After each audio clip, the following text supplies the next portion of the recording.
Gustoso siempre estar aquí a las convocatorias que pueda realizar la institución. Buenas noches a quienes se están conectando, a Juan, al doctor José, al doctor Fernando. Muy buenas noches a cada uno de ustedes, estimados participantes que se encuentran el día de hoy en esta sesión de clase que estamos desarrollando. Tenemos 2 horas de sesión de clase, estimados participantes, y vamos eh, a desarrollar pues esta sesión en esta oportunidad. ¿Ya? ¿Cuál es el tema que nos convoca? En realidad es amplio porque vamos a hablar sobre cuestiones relacionadas. Uno, el aspecto de los beneficios penitenciarios, que es lo que nos interesa y es lo que vamos a ir desarrollando también en esta sesión de clase. Dos, vamos a abordar la temática relacionada, por ejemplo, al contexto de lo que vienen a ser el trámite de ejecución penal. Sobre ese eje temático también vamos a desarrollar y demás tópicos lógicamente importantes siempre para cada uno de nosotros, ¿ya? Muy bien, como ya se ha señalado, ustedes tienen varias formas de participar. Uno es a través de la opción de levantar la mano, entonces ustedes hacen la pregunta que consideran pertinentes y necesarias y gustosamente podemos responder pues todas las inquietudes que ustedes puedan tener, ¿ya? Muy bien, entonces vamos a empezar primero hablando sobre las finalidades que tiene la pena. La pena dentro del marco procesal tiene en realidad 3 objetivos, no, no todos lo conocen y no todos se aplica en todo caso también, pero vamos a encontrar, doctores, como les digo, 3 objetivos dentro de las finalidades de la pena. La pena que comúnmente nosotros conocemos es la pena como sanción, ¿no? La pena como sanción, digamos, es el primer objetivo que se tiene dentro del marco procesal, la pena como sanción, pero no es el único, porque podemos tener a la pena con otro tipo de acciones como la de rehabilitación, por ejemplo, o la pena como prevención. Entonces vemos a la pena en realidad con 3 finalidades. Si hablamos a la pena con una característica de prevención, es lo primero que uno analiza dentro del contexto procesal y tendremos que nosotros ver que la prevención de la pena lo que busca es que las personas ya no sigan cometiendo los mismos hechos delictuosos y si lo cometen, lógicamente van a tener un reproche de carácter penal, ¿no? Un reproche de carácter penal.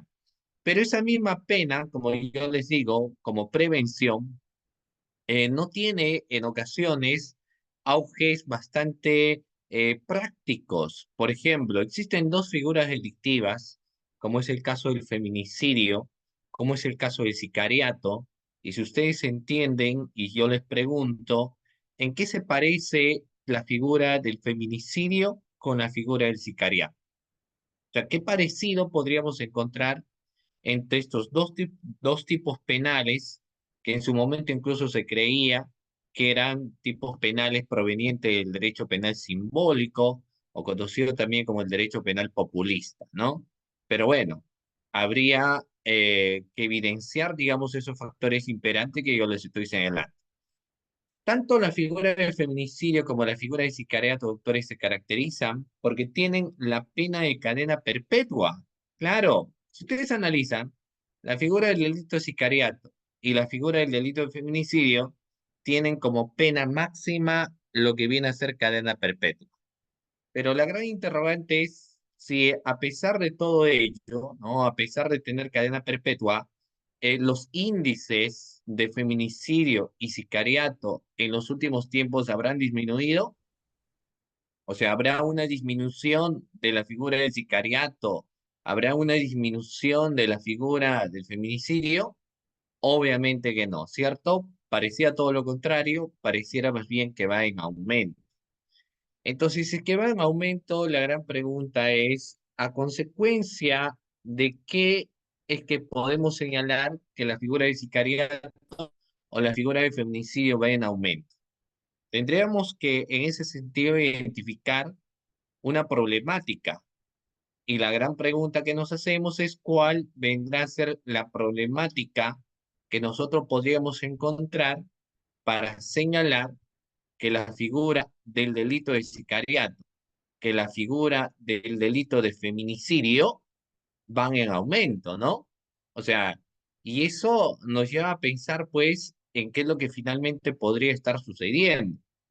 Lo que pasa es que una de las finalidades de la pena de prevención no cumple sus efectos porque precisamente la población deja de creer en quienes son llamados a administrar justicia.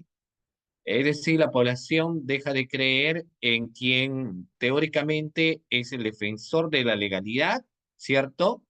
Y va dando más bien pase a quien podría considerarse un verdugo. Y esas situaciones generan de que la población poco a poco empieza a desconfiar de quienes son llamados a administrar justicia, de quienes son llamados a la defensa, obviamente, de la legalidad. Y eso genera, desde luego, pues mucha preocupación, ¿no? Del por qué la pena no cumple con una de las finalidades grandes que se tiene, que son los auges de prevención. Luego tenemos a la pena en otro contexto, otra matriz bastante interesante que está fundamentalmente relacionada, doctores, a la pena, pero ya desde un contexto de sanción.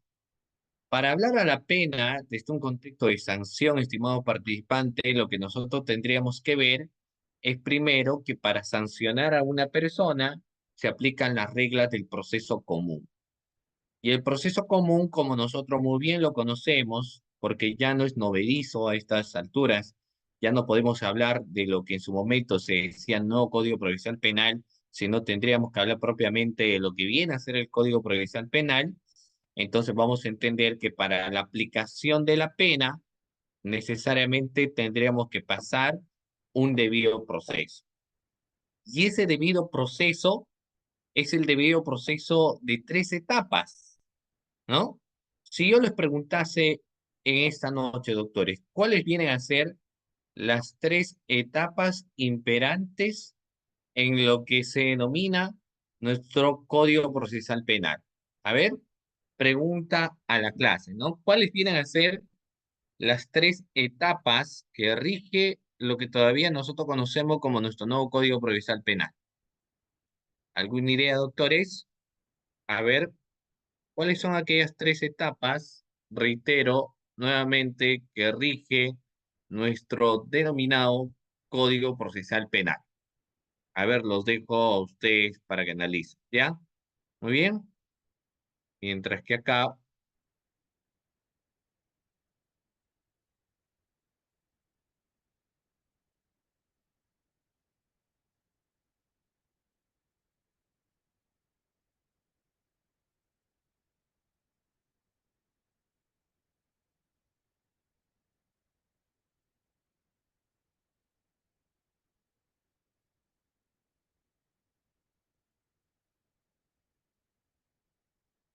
¿mm?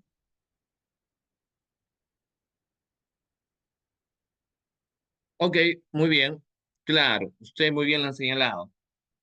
Nuestras tres etapas comúnmente conocidas son pues la investigación preparatoria, que es la primera fase del proceso de investigación. Tenemos la etapa intermedia y tenemos la que se conoce como la etapa del juicio oral o etapa de juzgamiento. Entonces, en pocas palabras, encontramos tres etapas en lo que se denomina nuestro nuevo Código Procesal Penal. La primera etapa del proceso, la inicial, doctores, es la que se conoce como investigación preparatoria. La investigación preparatoria a la vez posee una subetapa que es conocida como las diligencias preliminares, ¿correcto, doctores? Tenemos una investigación preparatoria, pero a la vez esa investigación preparatoria tiene una subetapa que es conocida como las diligencias preliminares. Luego existe una etapa que no existía con el Código de 1940. ¿Y cómo se llamaba? Esa etapa, doctores, que no existe con el Código de 1940, sino que es propio de lo que nosotros conocemos el nuevo Código Procesal Penal. ¿Cómo se llama aquella etapa, doctores, que es propio, no de lo que reiteradamente se conoce como nuevo Código Procesal Penal y que no existía con el Código de 1940? Sigamos un poquito de avance, podríamos señalar que precisamente, pues, doctores, ¿no? Es algo bastante interesante que hay que señalar, que ese código, ¿no? De 1940 no tenía lo que se llama la etapa intermedia. La etapa intermedia es propia de lo que nosotros conocemos como el nuevo Código Procesal Penal. Y luego encontramos una etapa conocida como la etapa de juzgamiento y la etapa de juicio o juicio oral. Es decir, encontramos en ese sentido tres etapas enmarcadas en nuestro sistema procesal penal. La investigación preparatoria, por un lado. Por el otro lado, vemos la etapa intermedia y luego encontramos la etapa estelar del proceso, como viene a ser el juicio oral o etapa de juzgamiento, ¿no? Entonces, son tres etapas. Para la aplicación de la pena como sanción, necesariamente se tiene que pasar, doctores, por las tres etapas que estamos señalando, reiteradamente. La pena como sanción tiene que pasar necesariamente por las tres etapas que forman parte del proceso común. Pero nuestro sistema procesal penal no es solamente el proceso común, ¿cierto? Claro, o sí, doctores. A ver, ¿nuestro sistema procesal penal es solamente el proceso común? No. Aparte del proceso común, ¿qué podemos encontrar, doctores? O sea, está muy bien ustedes lo que señalan, pues la existencia del proceso común, pero no solamente, como les digo, de proceso común. Aparte del proceso común, ¿qué más podríamos encontrar? A ver,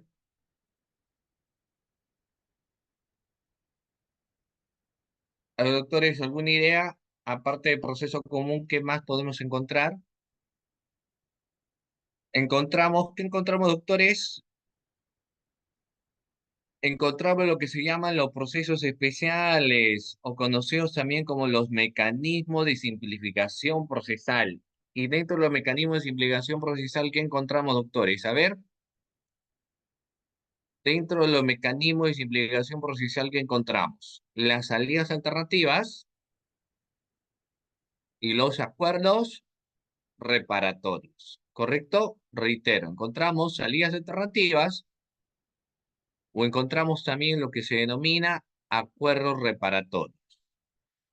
Dentro de las salidas alternativas, ¿qué podemos encontrar, doctores? A ver,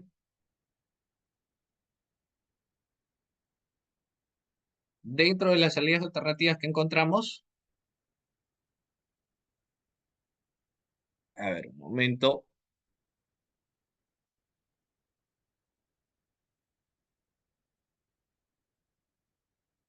a ver, dentro de las salidas alternativas, doctores, ¿qué podemos encontrar?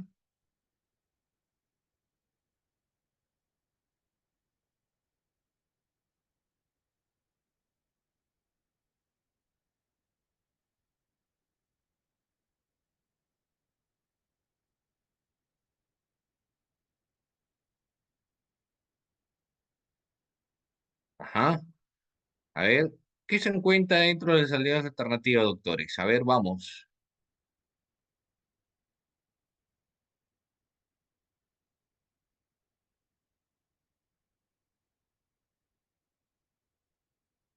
Dentro de las salidas alternativas podemos encontrar lo que se denominan como los acuerdos, ya, los mecanismos de implicación procesal, correcto. ¿Y qué mecanismos de implicación procesal podríamos señalar? A ver, o sea, lo que han dicho ustedes está bien, encontramos los mecanismos de implicación procesal, pero ¿qué mecanismos de implicación procesal podríamos encontrar?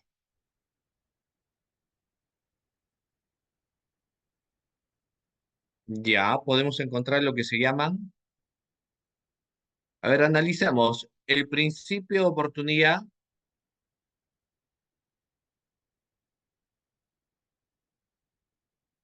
¿Qué más podríamos encontrar, doctores?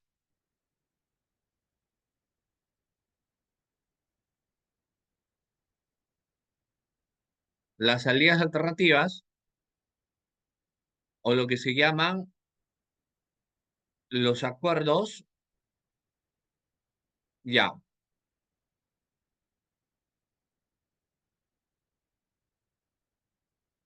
Podemos encontrar primigeniamente, doctores, lo que se llama, por ejemplo, vamos a ver, miren, El contexto, ahora un momento, aquí tenemos un problema con la conexión, que vamos.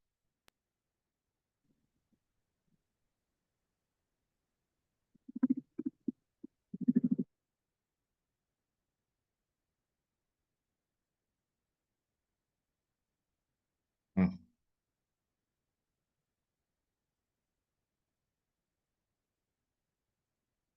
Ya,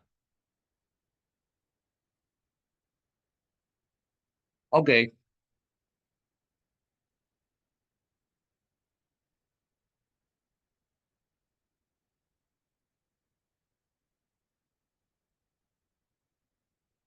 ya, ok, perfecto, ya vamos.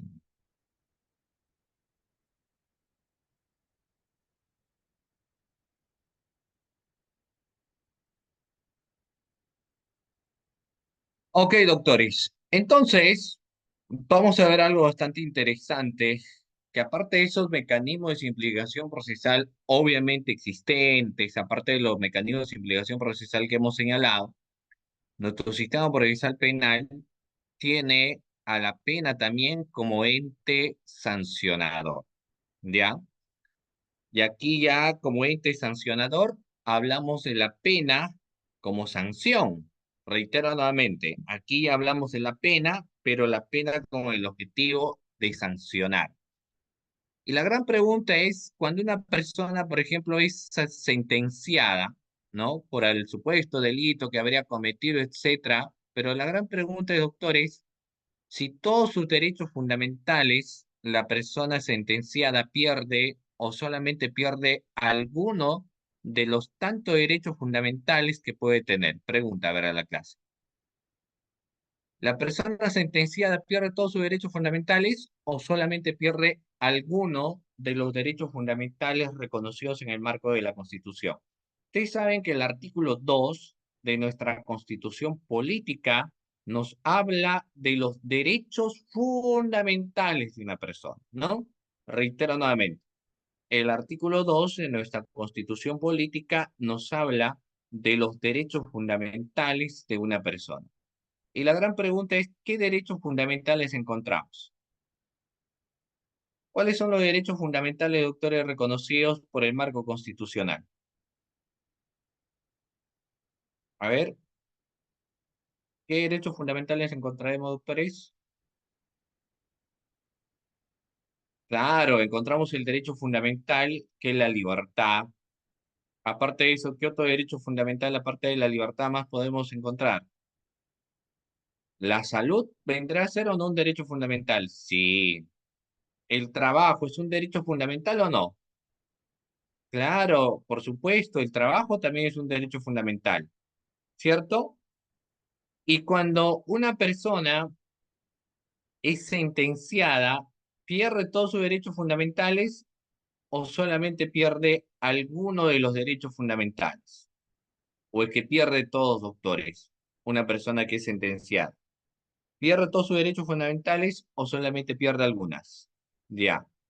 De esas algunas que señalamos, la pregunta es, ¿qué derecho fundamental la persona perderá?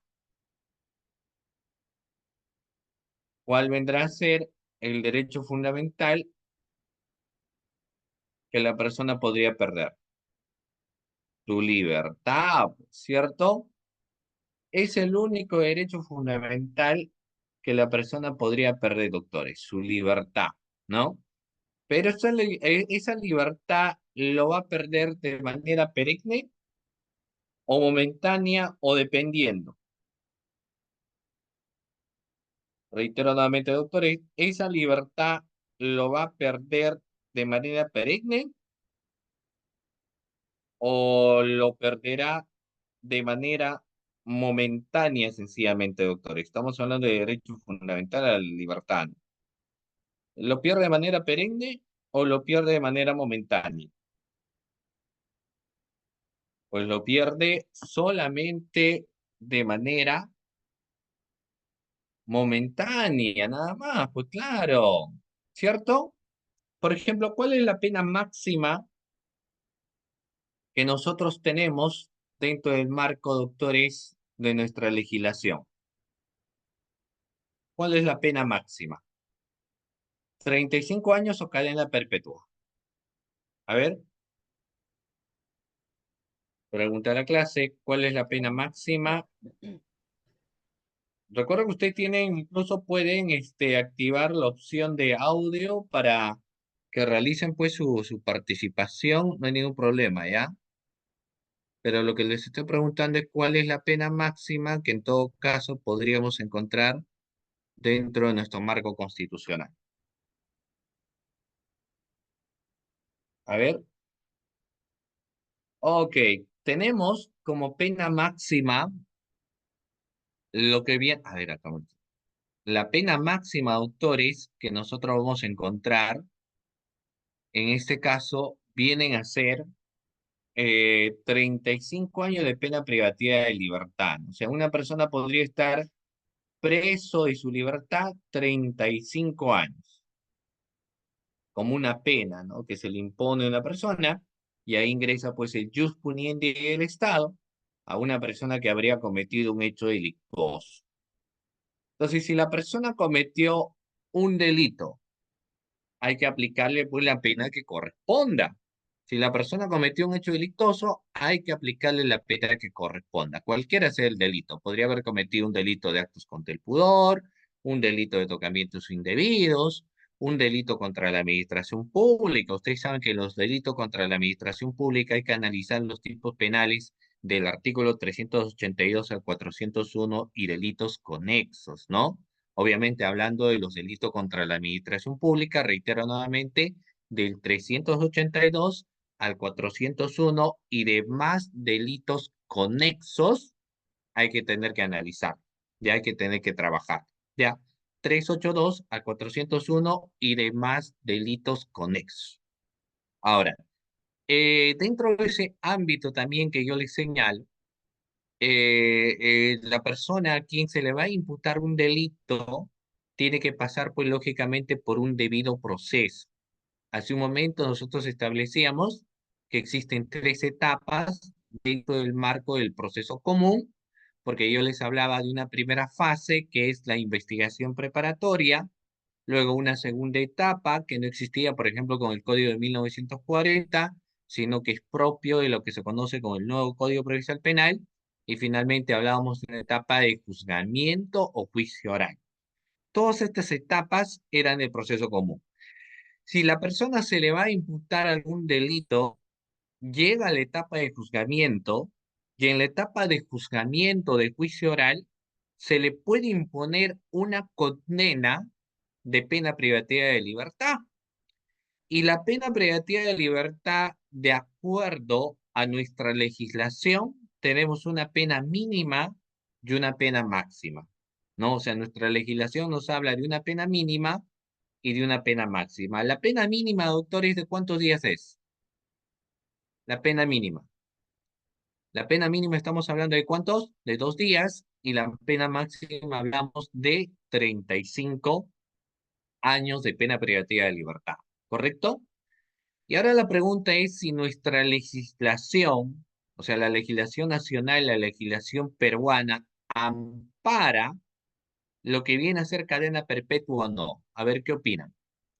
La legislación nacional, doctora, y la legislación peruana ampara lo que viene a ser cadena perpetua, o sea, habla de la cadena perpetua. Por supuesto, un ejemplo de ello es hablar, pues, doctores, del tópico, por ejemplo, de la figura de sicariato. Nosotros sabemos que en sicariato, ¿cuál es la pena máxima? ¿35 años o cadena perpetua, doctores, en sicariato? ¿Cuánto es la pregunta? Pregunta a la clase. Vamos. En sicariato, ¿cuánto es la pena máxima? Vamos, en sicariato, ¿cuánto es? ¿35 años o cadena perpetua? A ver, los leo. 30 segundos para que ustedes me respondan. En la figura del sicariato, doctores, ¿la pena máxima es cadena perpetua o la pena máxima es 35 años? Ojo, estoy hablando lógicamente de la figura de sicariato. Claro, no, el sicariato no es 35 años. Estoy hablando con la pena máxima. Obviamente, si hablo de la pena máxima, hablo de las cuestiones de agravante. Y la agravante en la figura del delito de sicariato viene a ser cadena perpetua, ¿no? Ahora, lo mismo sucede en las figuras agravantes del tópico en este caso, feminicidio. Porque ¿cuánto creen ustedes que es la pena máxima en el caso de feminicidio? En el caso del feminicidio, pues también llegamos, doctores, a lo que viene a ser el tópico de cadena perpetua. Por supuesto, cadena perpetua, ¿no? Entonces, la cadena perpetua es la pena máxima, etcétera, y como hemos señalado, los delitos también son diversos, no existe una uniformidad delictiva, lógicamente, no es lo mismo la persona que ha cometido un sicariato, que haya cometido un hurto, que haya cometido un robo, que haya cometido un delito de tocamientos indebidos, que haya cometido un delito de actos contra el pudor, es diferente. Y al ser diferente, cada accionar por parte del sujeto activo lógicamente termina siendo distinto también la lesión al bien jurídico protegido, al bien jurídico tutelado. Termina siendo diferente, ¿correcto? Y algo bastante interesante que yo le voy a señalar es que esa diferencia también se va a dar en el contexto de lo que se conoce como el famoso delitos convencionales o frecuentes, o los famosos delitos no convencionales o no frecuentes. ¿Cuál tiene mayor pena? Los que te vienen en mayor pena son los denominados delitos no convencionales o delitos no frecuentes. Ellos son los que tienen mayor pena privativa de libertad. En cambio, los denominados delitos convencionales o delitos frecuentes son los que tienen menos pena. Ahora, todo ello, doctores, va a ser interesante porque aquí vamos aterrizando en lo que precisamente viene a ser nuestra naturaleza de la sesión de clase respecto a lo que van a venir a ser los regímenes penitenciarios. Es decir, cuando la pena ya no está en la pena como finalidad de prevención o la pena como finalidad de sanción, sino estamos hablando aquí de una pena que busca rehabilitar a la persona en sociedad. Esa rehabilitación de la persona en sociedad nos va a permitir hablar de muchos aspectos de quien ha sido privado de su derecho fundamental a la libertad. Y dentro de ello existen ciertos mecanismos a los cuales nosotros podríamos recurrir, como por ejemplo podría ser el caso de la gracia presidencial. ¿Ya? Yo les pregunto, estimados participantes, ¿han escuchado hablar ustedes de lo que es la gracia presidencial? ¿Sí? La gracia presidencial. Acá hay una pregunta. Recuerdo que ustedes pueden hacer sus preguntas que consideren necesarias. La doctora Flor me hace una pregunta y me dice, profesor, ¿qué diferencia existe? Fíjense, me señala, ¿qué diferencia existe entre lo que es un delito convencional y un delito no convencional? Y eso lo lanzamos para ustedes como interrogante, ¿no? La diferencia entre un delito convencional y un delito no convencional. A ver, ¿quién en la clase se anima y me señala qué diferencia encontramos entre un delito denominado convencional y no convencional? Doctores, vamos, los leo. ¿Qué diferencia hay entre un delito convencional y un delito denominado no convencional?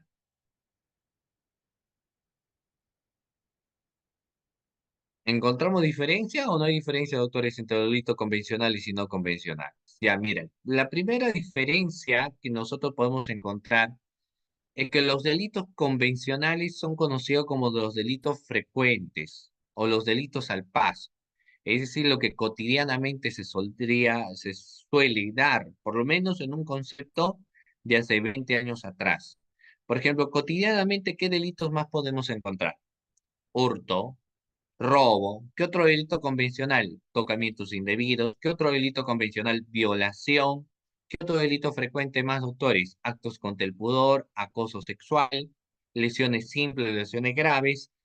Ellos son denominados delitos convencionales o delitos frecuentes.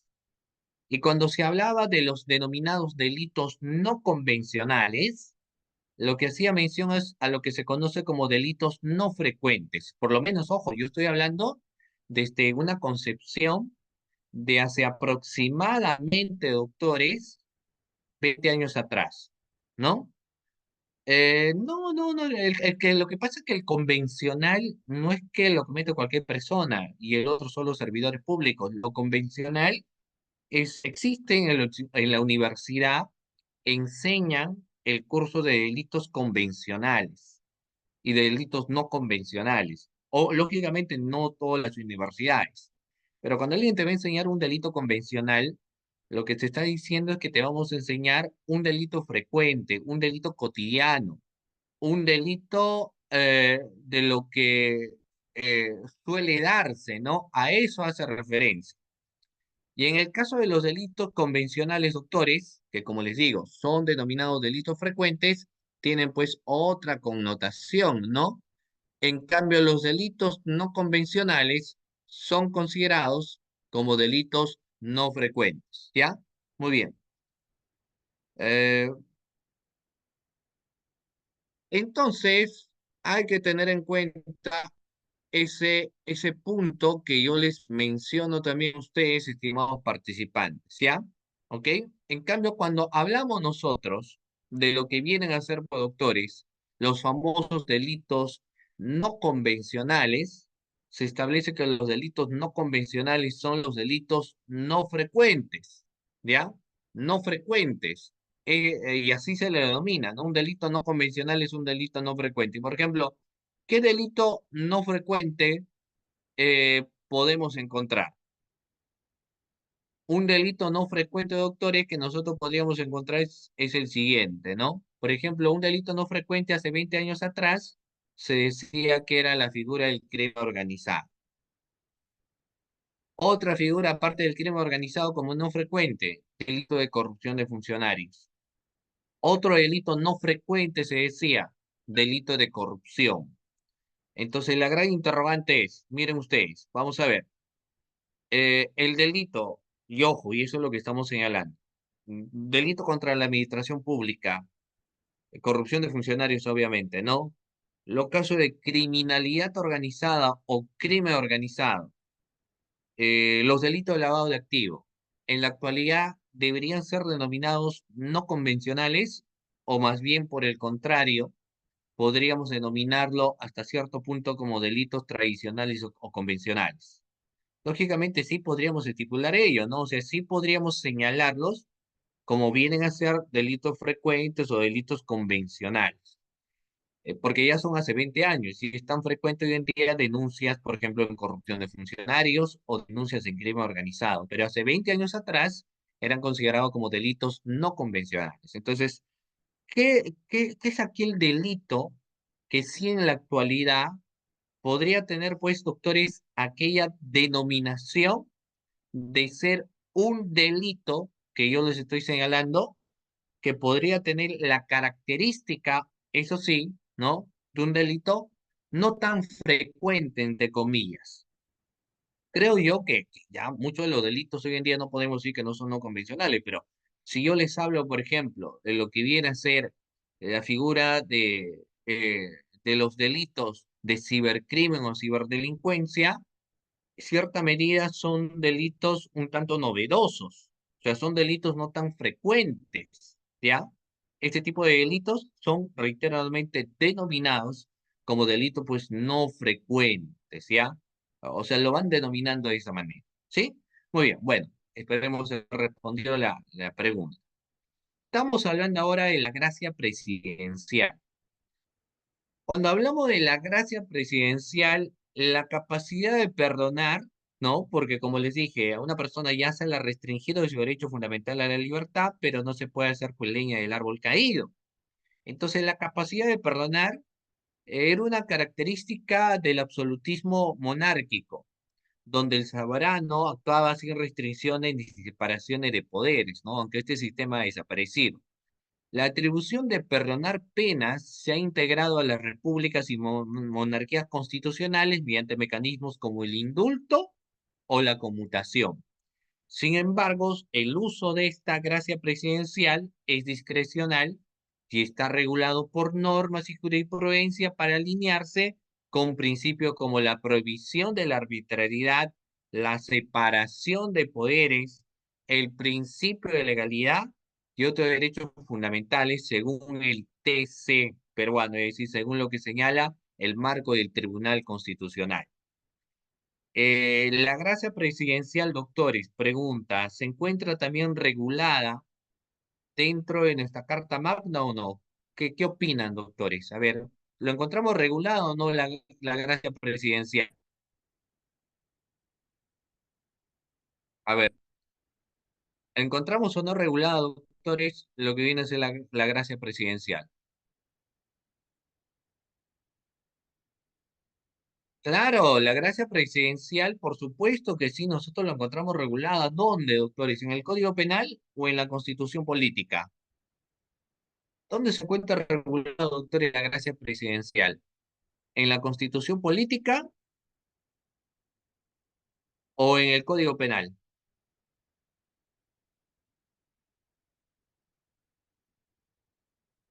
Muy bien.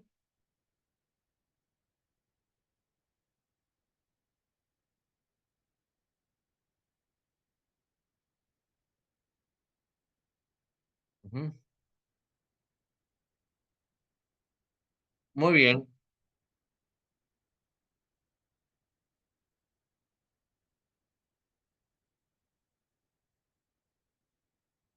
Ok.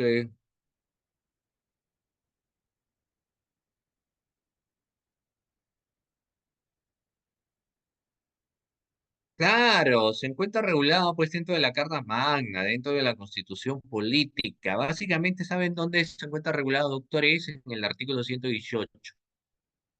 El artículo 118, inciso 21, consagra en lo que es la potestad del presidente de la República para conceder lo que se llaman los indultos.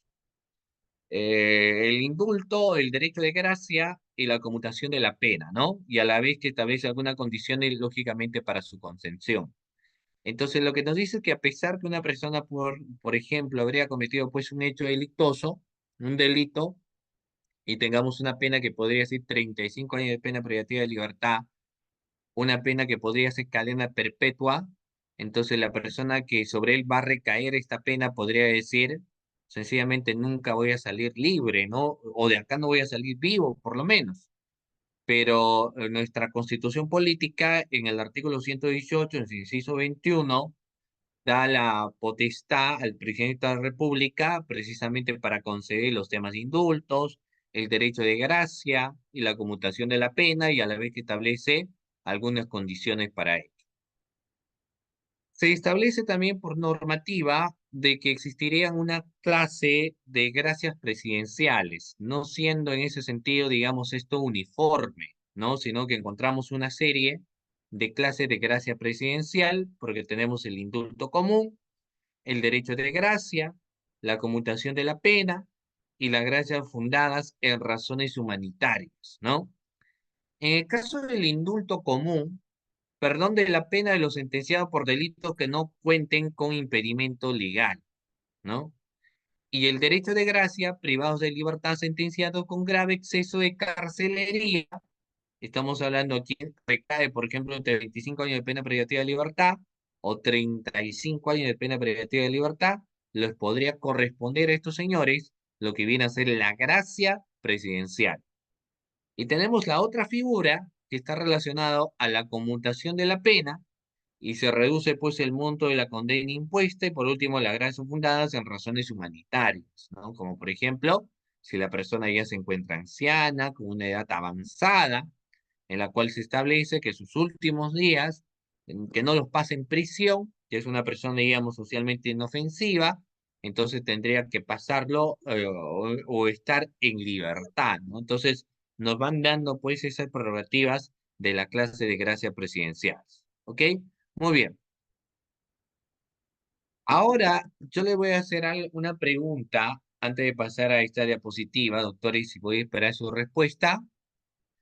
¿Qué diferencia, mucha atención con lo que les voy a preguntar, qué diferencia encontramos entre una gracia presidencial y un beneficio penitenciario? Para empezar, ¿será lo mismo hablar de gracia presidencial y de beneficio penitenciario, doctores? ¿Qué opinan? Reitero nuevamente, vendrá a ser lo mismo hacer mención a lo que viene a ser una gracia presidencial y a lo que viene a ser un beneficio penitenciario. ¿Es lo mismo o es diferente? Muy bien, Flor, Rubí, ¿no?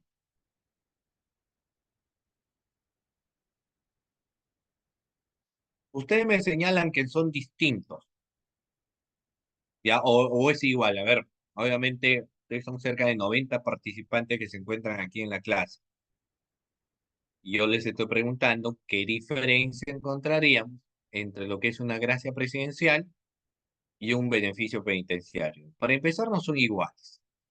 Eh, Cuando hablamos de un beneficio penitenciario, se refiere a medidas legales reguladas por la legislación penal y penitenciaria que permitan a los reclusos acceder a condiciones especiales dentro del sistema penitenciario, como libertad condicional o reducciones de pena basadas en un buen comportamiento y otros criterios legales. Cuando se habla de los beneficios penitenciarios, no es otra cosa que mencionar los estímulos que se le va a dar a quien ha sido privado de su derecho, reconocido en el artículo 2 de la Constitución Política como viene a ser el derecho a la libertad. A ello es lo que hace referencia lo que es, doctores, los beneficios penitenciarios. Reitero nuevamente, beneficios penitenciarios, medidas legales reguladas por la legislación penal y penitenciaria. Esos son los beneficios penitenciarios. En cambio, es muy distinto a la gracia presidencial, porque la gracia presidencial es una facultad del presidente, no es un beneficio como tal. Es una gracia presidencial de un país para otorgar indultos o conmutar penas, eliminando o reduciendo sanciones por razones de clemencia, justicia o política incluso también. Para la gracia presidencial, entonces, doctores, sencillamente es la decisión de quién. Es la decisión del presidente de la República, ¿ya? El único que decide sobre ello, doctores, entonces viene a ser el presidente de la República y nadie más. O sea, hay una decisión del presidente de la República, ¿ya? Pero para el otro es distinto, ¿ya? Muy bien, vamos a ver.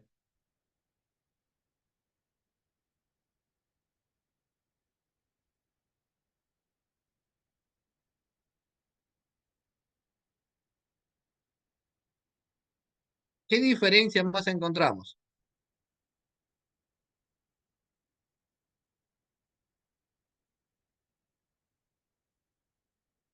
Ok, ¿qué diferencia más encontraremos, doctores?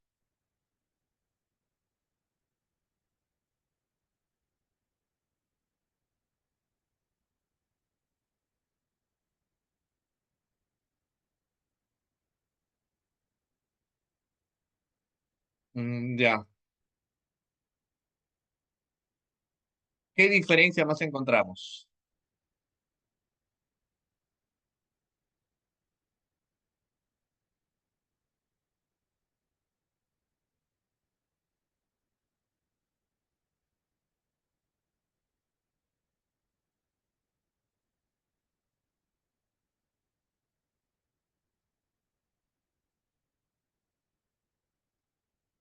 Ok, muy bien. Acá los voy leyendo, doctores. Me dice, ya, vamos a ir luego con las preguntas. Primero vayamos ahí en las diferencias. Ok, muy bien. No se olviden entonces que cuando hablamos de beneficios penitenciarios, se refiere a medidas legales reguladas por la legislación penal y penitenciaria que permiten a los reclusos acceder a condiciones especiales dentro del sistema penitenciario, como es la libertad condicional o reducciones de pena basadas en buen comportamiento y otros criterios legales. ¿De acuerdo? En cambio, la gracia presidencial es una facultad, como hemos señalado, del presidente de un país para otorgar indultos o conmutar penas, eliminando, obviamente, o reduciendo sanciones por razones de clemencia, justicia o cuestiones políticas también, ¿ya? En esencia, la gracia presidencial es una prerrogativa excepcional del Poder Ejecutivo, mientras que los beneficios penitenciarios son derechos regulados por la ley para fomentar la rehabilitación y reintegración de los condenados. ¿De acuerdo? Muy bien. Una vez establecido ello que hemos señalado, ahora tendríamos que pasar a mencionar lo que vienen a ser, doctores, los regímenes penitenciarios. Pregunta, ¿qué vienen a ser, doctores, los regímenes penitenciarios? A ver, doctores, ¿qué son los regímenes penitenciarios? Para empezar, ¿hemos escuchado hablar alguna ocasión de regímenes penitenciarios o no? ¿Cuáles son los regímenes penitenciarios, doctores? Ya, muy bien. Dentro de los regímenes penitenciarios, marco de definición.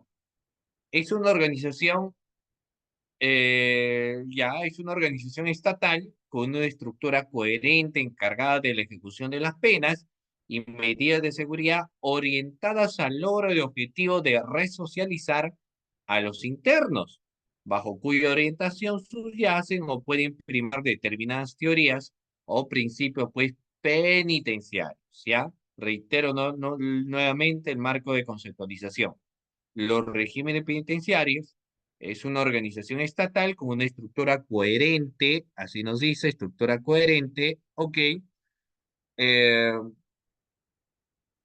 encargada de la ejecución básicamente de lo que van a venir a ser productores la cuestión de la pena, ¿ya? Eso dentro de los factores que yo les estoy señalando. Orientadas a lograr el objetivo de resocializar a los internos bajo cuya orientación subyacen o pueden primar determinadas teorías o principios penitenciarios. ¿Ok?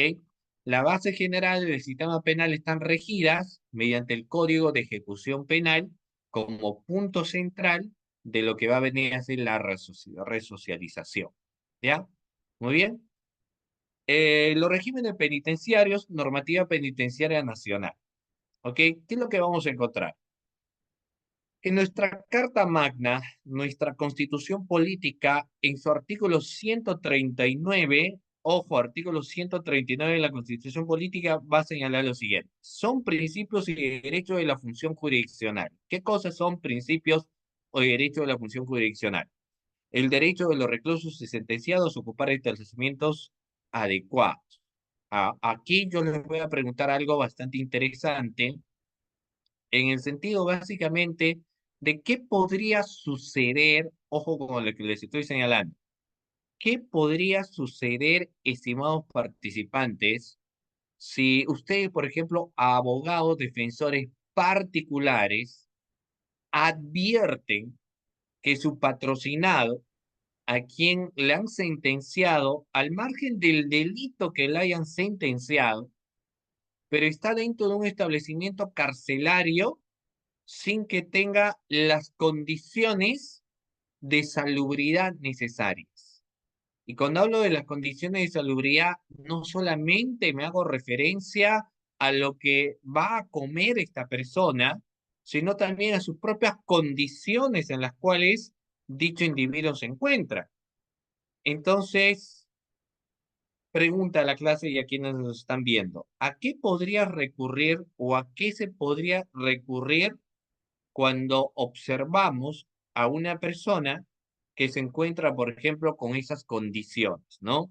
O sea, condiciones de salubridad pésimas, punto número uno, y punto número dos, vemos pues que la persona dentro del establecimiento penitenciario, no solo la alimentación, la vestimenta y demás, son situaciones precarias, ¿ya?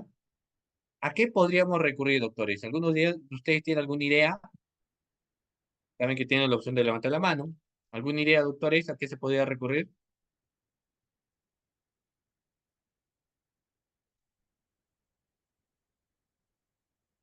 O reitero la pregunta porque es importante que tengamos en cuenta. Muy bien. ¿A qué podríamos recurrir, estimados participantes? Ojo con lo que les pregunto. Si tu defendido, si tu patrocinado está en un establecimiento carcelario, está en la cárcel y no goza de las medidas de salubridad necesarias. Ojo, no goza de las medidas de salubridad necesarias. Punto número uno. Punto número dos, estimados participantes. ¿Ya? Les acabo de señalar. Punto número uno. Y ahora les hago mención, punto número 2. ¿Ok? Las condiciones para estar en ese lugar son condiciones paupérrimas. ¿A qué se recurre? Tú como abogado defensor, ¿a qué recurres? A ver, es importante que yo les pregunto, por supuesto que sí, porque no solamente hay que saber de teoría. Claro, muy bien Raúl, muy bien el doctor Marco, muy bien el doctor Juan, muy bien el doctor Juan Pablo, claro. ¿A qué recurrimos? Como es la vulneración de un derecho fundamental, ¿no? Que es la integridad de la persona, derecho propio a la alimentación adecuada, y que la persona, por ejemplo, que está en la cárcel ha, digamos, momentáneamente perdido su derecho a la libertad, porque se entiende que más adelante estará libre, o por lo menos queremos creer ello, entonces vamos a señalar, estimado participante, que puede recurrir al habeas corpus correctivo. Si no sabían, tomemos nota ahora. Si un defendido, si tu patrocinado que se encuentra en la cárcel no está gozando de las medidas de salubridad adecuadas, es cierto, ha perdido su derecho fundamental a la libertad, pero no significa que puede ser tratado de la peor manera. Entonces, cuando observamos ello, puede recurrir a un tipo de habeas corpus que es conocido como el habeas corpus correctivo. No nos olvidemos, habeas corpus correctivo, ¿ya? Entonces, el artículo 133 de nuestra Constitución política nos habla que son principios y derechos de la función jurisdiccional el derecho de los reclusos y sentenciados de ocupar lo que vienen a ser establecimientos adecuados. El principio de que el régimen penitenciario tiene por objeto reeducación, rehabilitación y reincorporación del penado a la sociedad. No se olviden, lo que hablamos de las tres R's, la triple R, ¿no? Si hablamos de la triple R, doctores, entonces, a ver, mucho cuidado con el tema de, de la pizarra. Estoy viendo ahí que están rayando la pizarra, así que tener en cuenta ello.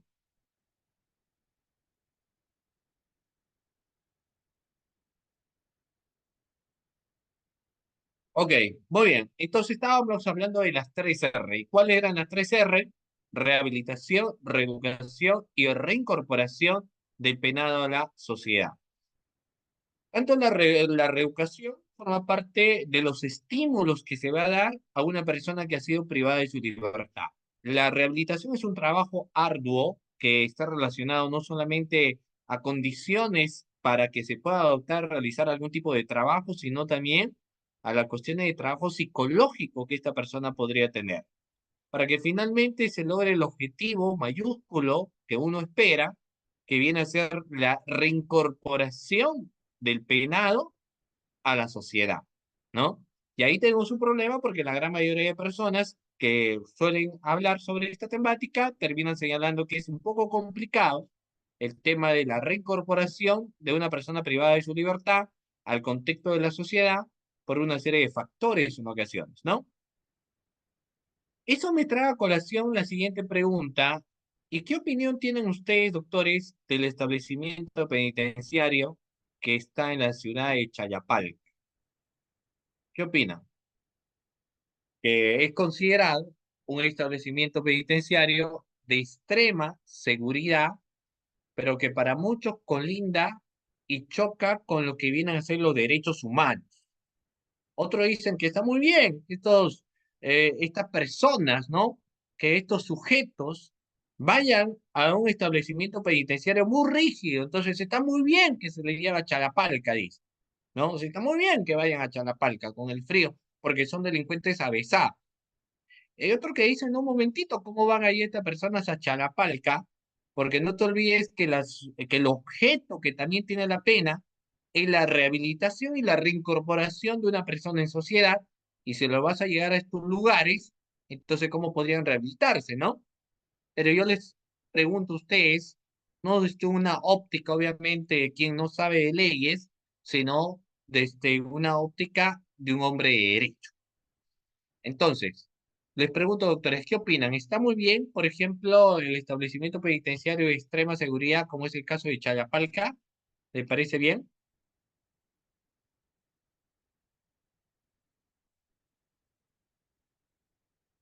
¿O creen ustedes que colinda con lo que vienen a ser los derechos humanos o lo que señala el artículo 1 que nos habla de la dignidad como persona? A ver, ¿qué opinan? ¿Están de acuerdo o no están de acuerdo, doctores, con el establecimiento en Chayapalca? Obviamente el establecimiento carcelario, ¿no?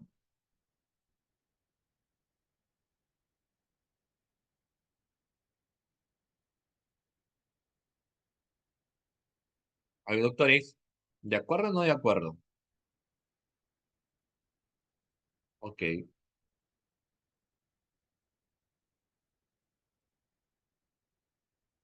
muy bien.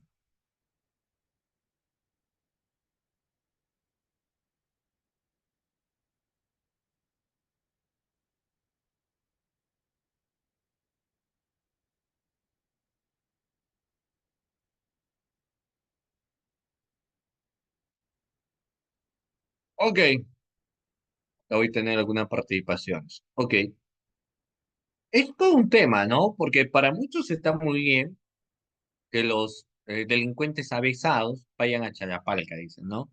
Si se han cometido un delito de sicariato, si han cometido un delito de extorsión, entonces la pena que les tienen que aplicar es una pena ejemplar, dice. Y el establecimiento penitenciario en lo cual deben estar es un establecimiento penitenciario también donde tenga que darse, ¿no?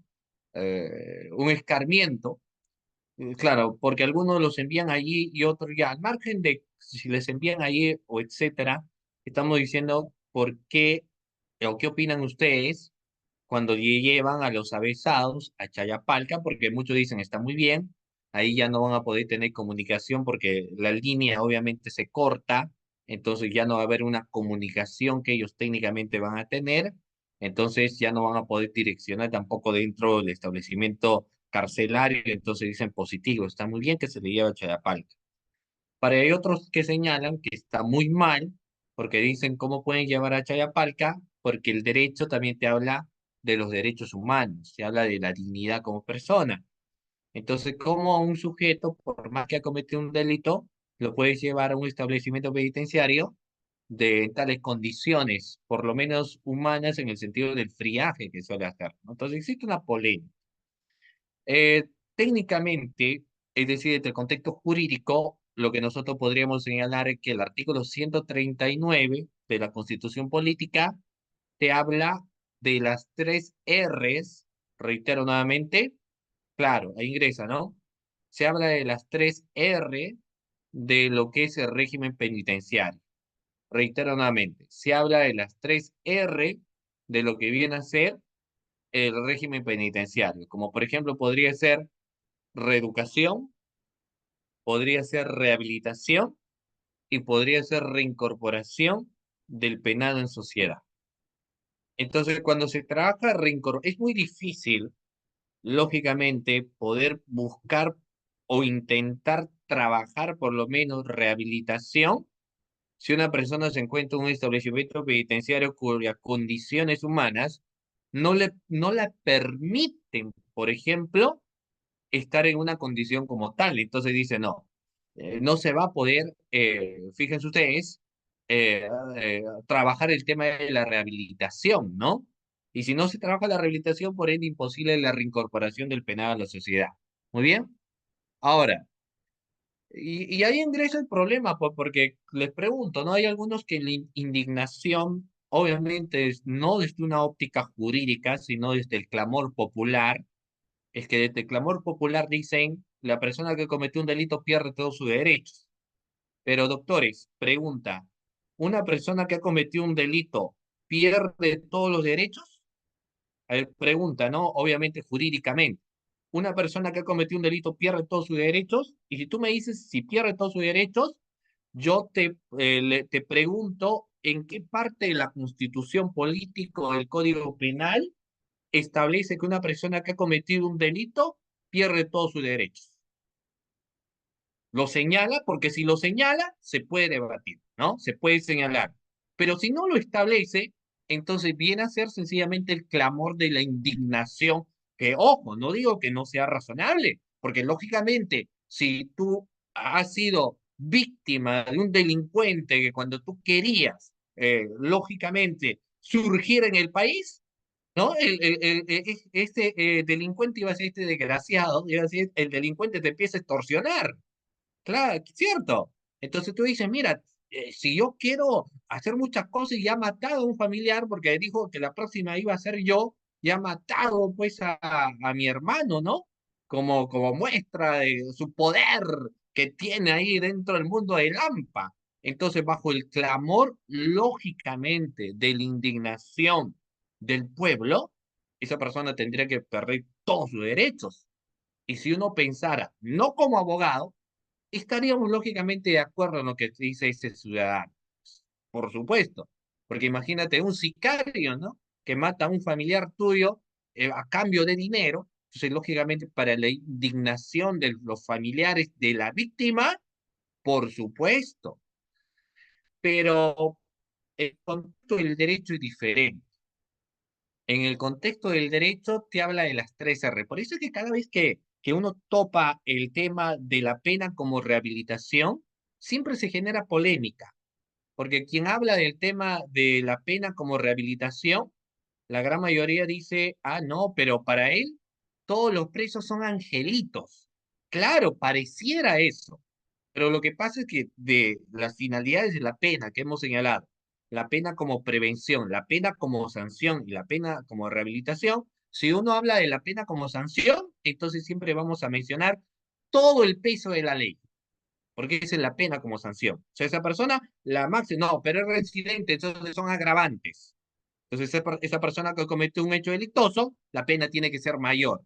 No, pero se está arrepintiendo, no importa, yo tengo un agravante, pertenece a una organización criminal, ha utilizado menores, entonces la pena más severa.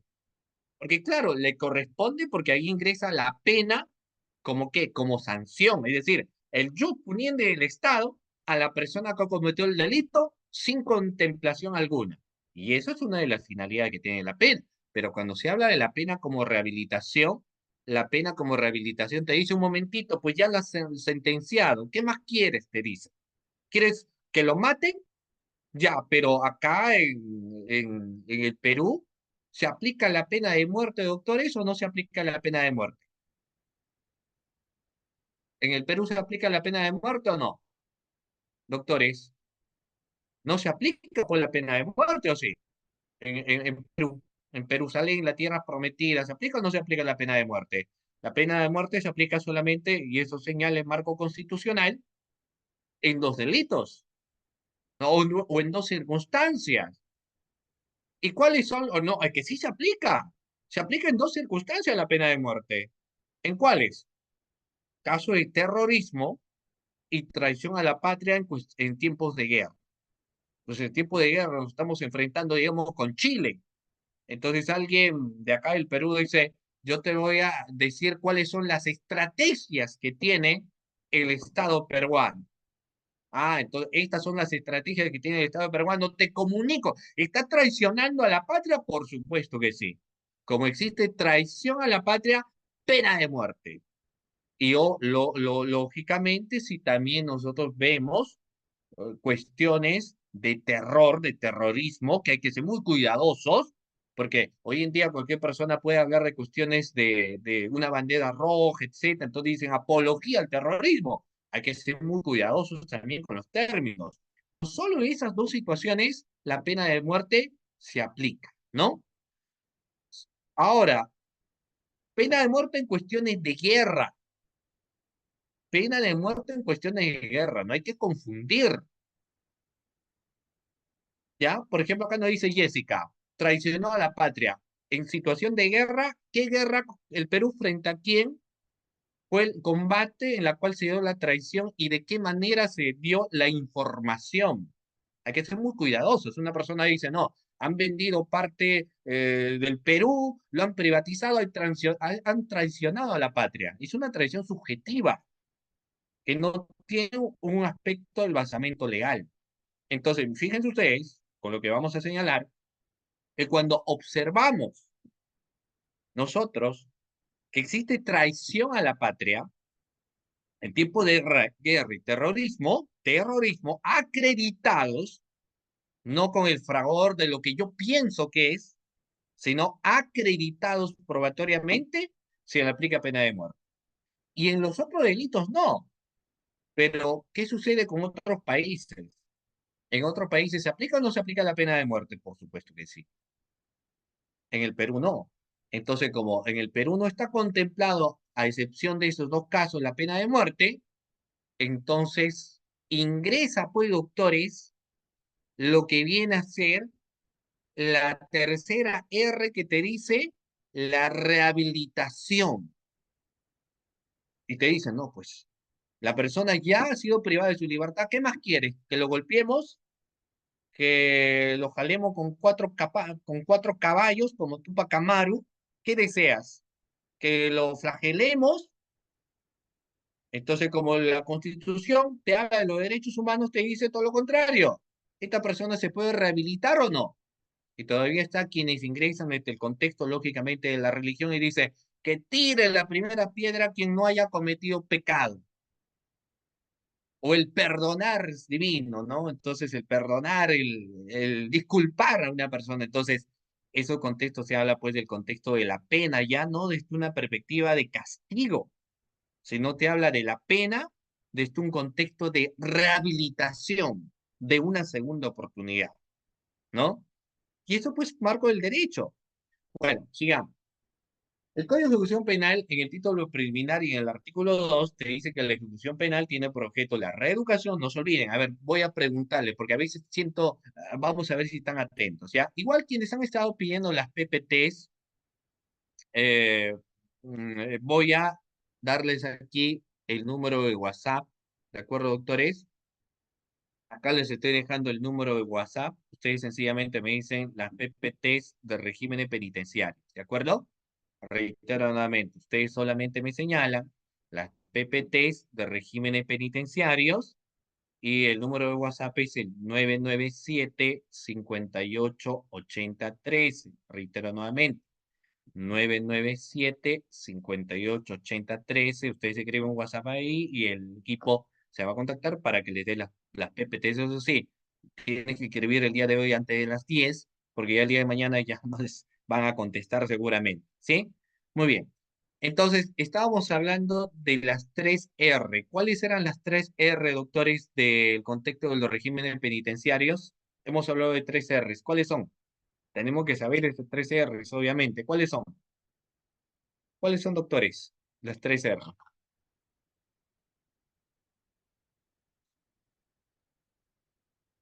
¿Cuáles son las tres R? Tenemos que saber las tres R. ¿Cuáles son?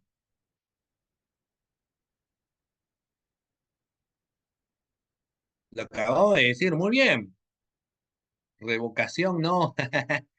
Reeducación, rehabilitación y reincorporación. No te olvides. Reitero nuevamente las tres R que establece el artículo 139 de la Constitución Política y en el Código de Ejecución Penal el título preliminar del artículo 2. Rehabilitación, reeducación y reincorporación. ¿De acuerdo? Pero todo inicia en realidad con la reeducación del interno de sociedad. Ahí ya se tratan otros temas de problemática como la falta de educación, la pobreza extrema y demás factores que hacen que una persona, que lo más sencillo que va a hacer es lógicamente delinquir, ¿no? ¿Por qué? Porque no tiene dinero. Si todo el Perú tuviese dinero, entonces es muy difícil que una persona podría delinquir. ¿Para qué? Pues no. Porque la gran mayoría de las personas que comete hechos delictosos, en la gran mayoría de los casos, es porque busca incrementar su patrimonio a la mala, ¿no? Claro. Luego tenemos la rehabilitación y para ello hay que hacer trabajos, sobre todo psicológicos, porque hay un perfil delincuencial. Entonces hay que trabajar mucho ese perfil delincuencial para ver de qué manera se le puede rehabilitar y finalmente reincorporar. Ahora, pregunta, ¿ustedes creen que la reincorporación de un penado a la sociedad es sencilla? ¿Creen ustedes, doctores, que la reincorporación, reitero nuevamente, de una persona penada y su derecho a la libertad es sencilla? ¿Cómo le mide a la sociedad? ¿Cómo mira a la sociedad, doctores, a una persona que estuvo en la cárcel? ¿Sufren o no marginación? A ver, ¿sufren o no marginación? Uy, yo he visto casos. Claro, ¿le da confianza o no le da confianza? A ver, ¿quiere trabajar? Sí, pero estuvo en la cárcel. ¿Y sobre qué?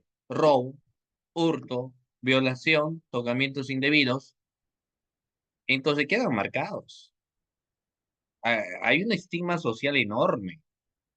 Emocionalmente puede ser que esta persona depende, ¿no? Del perfil emocional que cada quien pueda tener.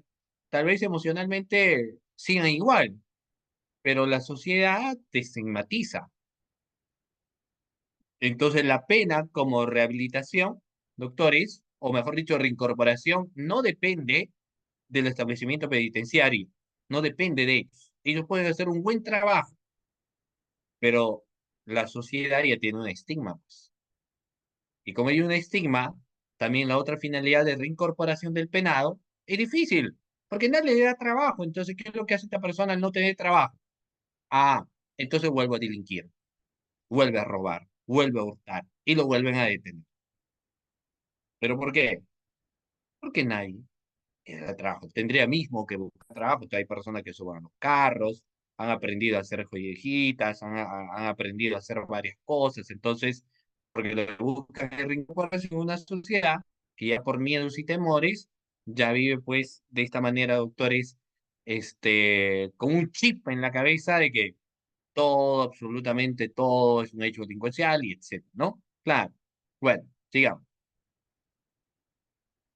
Eh, Pregunta, ¿todos los presos deben estar juntos? Los primarios con los secundarios, los reincidentes, los menores, los enfermos, todos hay que ponerle en la cárcel, doctores, ¿qué opinan?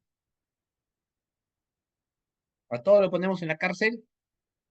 Acá me están diciendo el tema de la PPT. Les he señalado, doctores, que ustedes me escriben al WhatsApp 997-588013, ¿ya? 997-588013 para el tema de las PPTs. Bueno, les estaba comentando, entonces, ¿qué hacemos? ¿Lo ponemos a todos en la cárcel? Porque claro, hace un momento decían, no, todos han cometido el delito, pierden todos sus derechos. Entonces yo lo pongo acá. Pues, ahí digo, no, soy menor real, no importa, yo te pongo acá. Yo soy reincidente, no importa, el más avesado, igual, a todos lo ponemos, ¿no? A todos lo ponemos en un solo lugar. Así todos ahí en la cárcel, en el frío, no pasa nada, han cometido un delito, pues ya pierden todos sus derechos. ¿Se trabaja así? No, pues.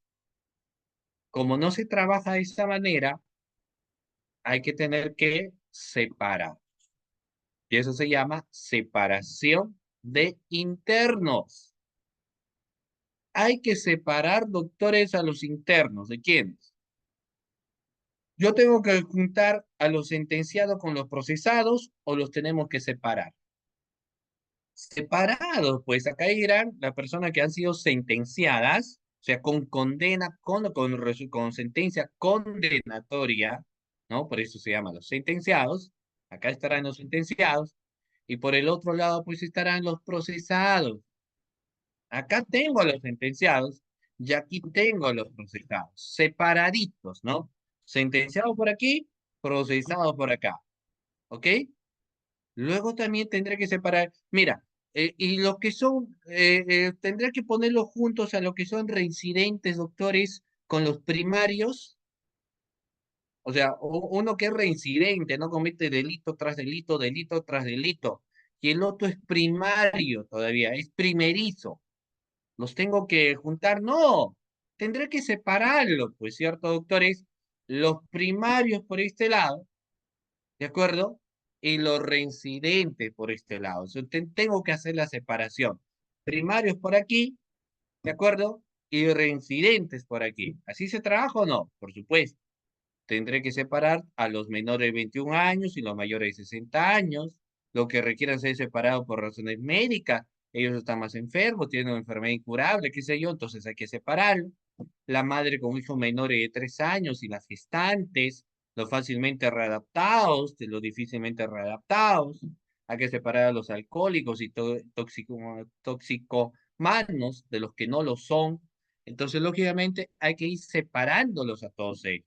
Esos son algunos de los criterios que se va a establecer para separar a los internos. Ese es el término también. Algunos dicen condenados. Hay que poner internos, pues como tal. O sea, claro, yo sé que son condenados a penas, etcétera, pero el término son internos, que igual siguen teniendo, lógicamente, una serie de derechos fundamentales, ¿no? Muy bien. Pasamos a siguiente, doctores. Existen clases de regímenes penitenciarios. Pregunta, claro, hay que hacer separaciones. No, bueno, es que hay que hacer separaciones, pues, por supuesto, por eso cuando en los centros educativos no, a veces hay un tema de mucha problemática porque hay algunos que nos dicen es una discriminación. Por ejemplo, dejo a propósito, quienes tienen hijos, este lunes 5 de vuelta al cole, ¿cierto? ¿O estoy equivocado? Este 5 vuelven a los centros educativos, ¿correcto? ¿Sí? ¿Al colegio? ¿No? ¿Todavía? ¿Cuándo es el retorno a clase, doctores? Ustedes están más empapados. Bueno, ¿no? Quienes están lógicamente son padres. Y yo sé que es este 5, ¿ah? O sea, este lunes, el lunes, ¿cierto? El 12. Bueno, depende del centro educativo en todo caso, porque yo tengo entendido que es este lunes. Regresa, ¿ya? A veces uno dice, pero, el doctor Rubí me dice el 9. 9. Ya, ok. Depende, ¿no? Algunos 5, depende del colegio, pero, o no. Depende del colegio, ¿no? Ya, pero profesor, ¿qué tiene que ver esto? Lo que pasa es que ustedes, no sé, en mis tiempos y ahora más seguramente separaban por salones, salón A, salón B, salón C, salón D, incluso la F, ¿no? Entonces, lo que estaban en la A eran los más chanconcitos, los que habían sacado buena nota. En la B, los que habían sacado, bueno, buena nota también calificaciones, A y B eran los que estaban bien. C, D, regular, la E, la F más o menos, y la G obviamente la G era pues lo que estaban de mal en peor, ¿no? Y los separaban. Y muchos, ¿cómo lo van a separar? Es una discriminación, decía. ¿Cómo lo van a separar? ¿Y por qué se les separa? Claro, ahora algunos por edades, ¿no? Pero ¿por qué en su momento se les separaba? Porque lógicamente el docente no es lo mismo que uno trabaje con un grupo que domina. Entonces, si yo, por ejemplo, en el ámbito del derecho, no es lo mismo que yo voy a dictar una clase en pregrado, que en posgrado, que en un taller, que en un diplomado. Es diferente. Y uno tiene que desarrollar un trabajo especializado. Porque si yo me voy de frente con un contexto dogmático, doctrinario a nivel de posgrado, posiblemente en el pregrado me quede escuchando y no sepa absolutamente nada, ni dónde está parado, porque obviamente no entiende. Pero se empieza a separar, porque lo que básicamente hay que hacer es trabajo personalizado. Entonces, lo mismo va a suceder en el caso del establecimiento penitenciario. En ese caso, también hay que trabajar, no es lo mismo con que yo tenga a delincuentes más avesados, a reincidentes, a primarios, a presos preventivos, a los que son de edad avanzada de 65 años hacia adelante, a los que son de 21 años hasta 18, a los que tienen alguna enfermedad, etcétera. Entonces yo tengo que, lógicamente, saber separarlos. Yo no los puedo tener juntos a todos ellos porque si yo busco a la pena como rehabilitación social, ¿cierto? Entonces lo que yo tendría que hacer es saber separarlos a cada uno. Por aquí, por aquí. Todos ellos tendrían que estar muy bien separados, ¿cierto? Muy bien. Claro, ahora la doctora Yomara dice también son por edades, ¿no? Muy bien. Y dentro de las clases de régimen penitenciario, doctores, ¿qué regímenes penitenciarios conocen? A ver, si me pueden señalar qué regímenes penitenciarios conocen o de qué regímenes penitenciarios han escuchado hablar.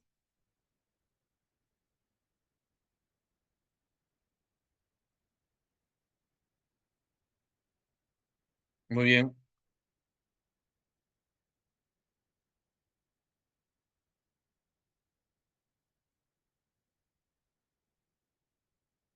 Hay una pregunta interesante, nos dicen, y eso yo lo traslado como pregunta. ¿Y las personas trans, a dónde los envían? ¿Al establecimiento carcelario de varones o mujeres? ¿A un transexual? ¿Establecimiento penitenciario de mujeres o de varones, doctores? a un transexual. A ver, ¿dónde lo envían? Lo que genéticamente, por estudios, se señala. ¿Dónde? Varones. En la genética te establece algo, y dentro de los marcos de la genética es varón, ¿no? Pero se siente mujer, es otra cosa, ¿no? No vamos a discutir temáticas de la naturaleza, de lo que es o viene a ser ahora. Hay un problema, yo sé que cuando usted me dice el cambio de documento nacional de identidad, bueno, hay muchos factores, pero bueno, en todo caso es régimen penitenciario de varones y mujeres más adelante, no lo sé, por los temas de inclusión y demás factores, dependiendo de la cantidad de quienes cometen el delito también, entonces tendrían que tener un régimen, un establecimiento penitenciario de transexuales, ¿no? Claro, acá diferente es el caso, porque ellos, de nacimiento, genéticamente son varones, los órganos reproductores y demás que tienen son masculinos, se va a tener que ir a un establecimiento de varones, y las reglas que se tienen serán como tal, ¿no? Muy bien, muy bien. Siguiente. Eh, entonces, tenemos un total, doctores, vamos a ver aquí, dentro del régimen penitenciario vamos a encontrar tres. Reitero nuevamente, doctores, encontramos tres regímenes penitenciarios. El régimen semiabierto, el régimen abierto y el régimen cerrado. ¿Ya? Reitero nuevamente. El régimen semiabierto, el régimen abierto y el régimen cerrado. Encontramos un total de tres regímenes, doctores. ¿De acuerdo? Muy bien. Respecto al régimen semiabierto, es para internos en etapa avanzada de resocialización, ofreciendo más libertad de sus actividades diarias y promoviendo la relación familiar, social y recreativa. Lo vamos a ir ver más adelante. Entonces, si por ejemplo es semiabierto, ya pues ya se entiende que el equipo multidisciplinario ya ha ido trabajando y ya saben que esta persona está casi, casi, todavía no al 100%, pero está casi, casi a que se reincorpore a la sociedad. Reitero, no al 100%, sino casi, casi ya. Falta poco para que se reincorpore a la sociedad. Si ese régimen abierto, los internos trabajan y estudian fuera del establecimiento penitenciario. ¿Ustedes han escuchado hablar del maestro, el profesor Esmol Arana? ¿Tiene escuchado San Marquino? Y el profesor trabajó durante mucho tiempo en la INPE. No, fue director incluso también de la INPE. ¿Saben ustedes qué es lo que pasó? Él decía algo bastante interesante respecto a lo que venía a ser o lo que venían a ser doctores, este tema de los regímenes, ¿no? Que yo les estoy obviamente señalando. ¿Ya? Porque ¿saben lo que decía Esmolarana? Esmolarana decía fundamentalmente lo siguiente. ¿Qué pasaría? Yo les pregunto, doctores, ¿qué pasaría si una persona, este, reitero, ya, ¿qué pasaría si en el Perú, muy bien, qué pasaría si una persona, si en el Perú dejáramos, por ejemplo, doctores, a una persona, fíjense, eh, salir y dejar sus llaves en la carceleta? A ver,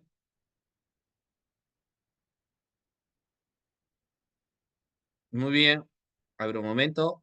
¿Qué pasaría, doctores?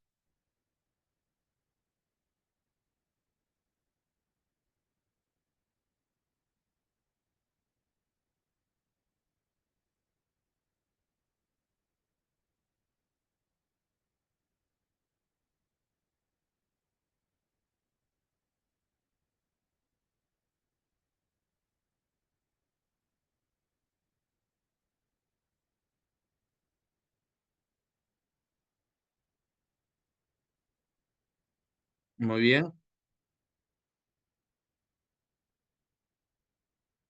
ok, ok. ¿Qué pasaría, doctores? ¿Saben lo que decía? el profesor Esmola Arana, el profesor Esmola Arana decía que en el caso del Perú, por ejemplo, si tú dejaras, ¿no? A una persona ahí con su llavecita y con esperanza de que esta persona vuelva, posiblemente esta persona nunca volvería, ¿no? A diferencia, obviamente, de otros países en las cuales sí la persona podría, lógicamente, salir. Entonces, el régimen abierto, a pesar que se contempla, posiblemente en el Perú no se vaya a ejecutar del todo, ¿no? Muy bien. Hay que tener en cuenta entonces ello. ¿De acuerdo? Nuevamente hablo de régimen abierto. Los internos trabajan y estudian fuera del centro penitenciario, asistiendo a centros educativos y laborales y participando de actividades culturales y recreativas comunitarias basándose en la confianza. ¿Ya? Muy bien. El régimen cerrado. Tiene un periodo de observación y otro tratamiento y se clasifica en el régimen ordinario y el régimen cerrado especial. Como ustedes verán, aquí ya es otra connotación, ¿no? Entonces, si estamos hablando de la clase de régimen penitenciario, reitero, el régimen semiabierto, el régimen abierto y el régimen cerrado. ¿Ok? Muy bien, siguiente. Tipos de régimen cerrado. Encontramos dos. El régimen cerrado ordinario y el régimen cerrado especial. Reitero nuevamente los tipos de régimen cerrado. Régimen cerrado ordinario y régimen cerrado especial. ¿Ya? En el régimen cerrado ordinario eh, es de máxima seguridad. ¿Ya? El régimen, de acuerdo, cerrado ordinario es de máxima seguridad. En la etapa de máxima seguridad, el interno está bajo estricta vigilancia y disciplina. Cada 6 meses su progreso es evaluado, entendemos nosotros cómo tiene que ser, y si recibe 12 evaluaciones favorables consecutivas, puede avanzar a la siguiente etapa. Tiene 4 horas diarias de patio, actividades de celdo pasadizo y una visita semanal hasta 4 personas durante 5 horas, ¿no?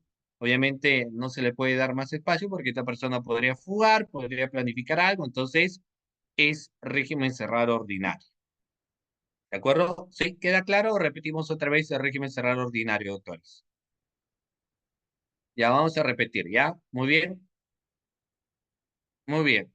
Reitero, en el caso del régimen cerrado ordinario, máxima seguridad.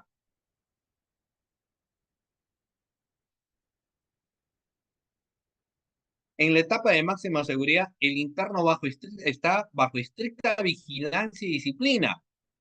Cada 6 meses, su progreso es evaluado y se recibe 2 evaluaciones favorables consecutivas. Ojo, 2 evaluaciones favorables consecutivas, puede avanzar a la siguiente etapa.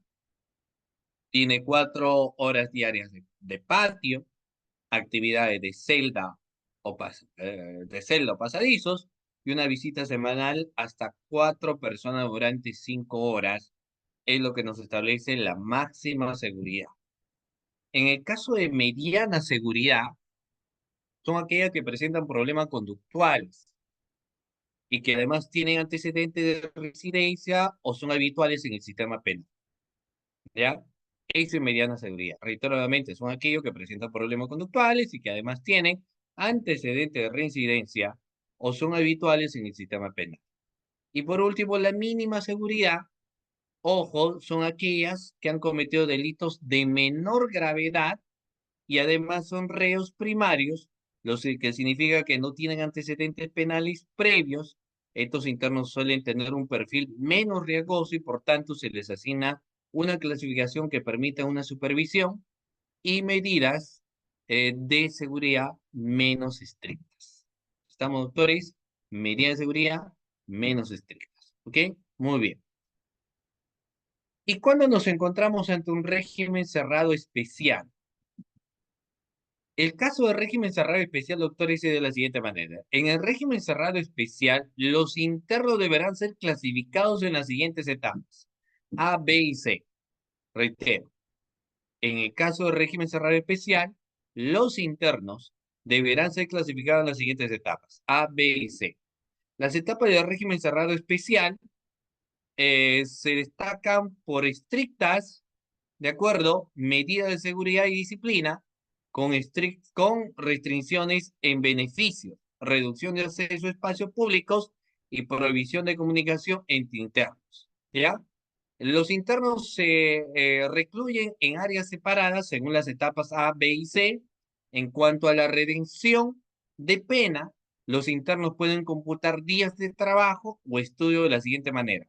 Etapa A, un día de trabajo o estudio por cada 7 días de pena.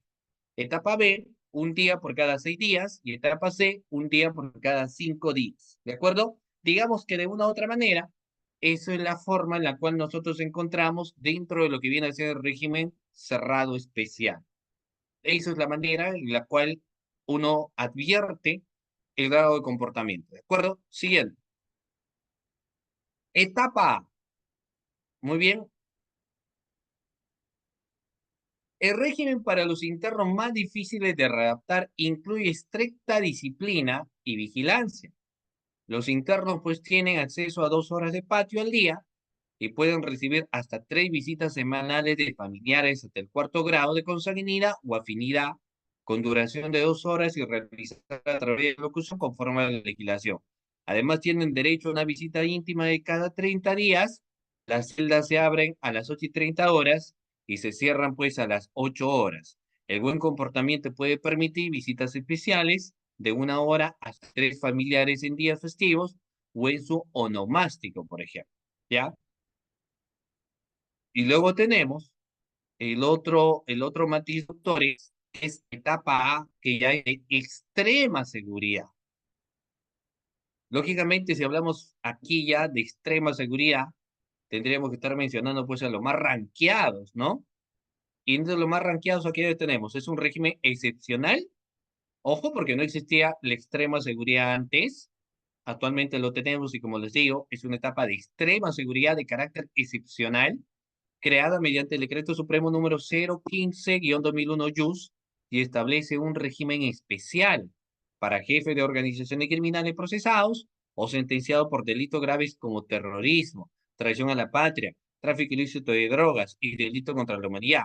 Este régimen se aplica exclusivamente en establecimiento penitenciario de régimen cerrado especial, por ejemplo, Ancón 1, y en otros pabellones designados en el Consejo Nacional Penitenciario. Su creación responde a los audios de Vladimiro Montesinos y se diferencia de otros regímenes en que permiten comunicación. ¿De acuerdo? Ok, y eso como les digo, que debemos tener en cuenta estos factores. eh, ajá, muy bien, hay que tener en cuenta. Muy bien, hay que tener en cuenta. ¿Ok? Oy, muy bien, siguiente. Ok, luego tengo la etapa B. En la etapa B, el régimen incluye 4 horas diarias de patio.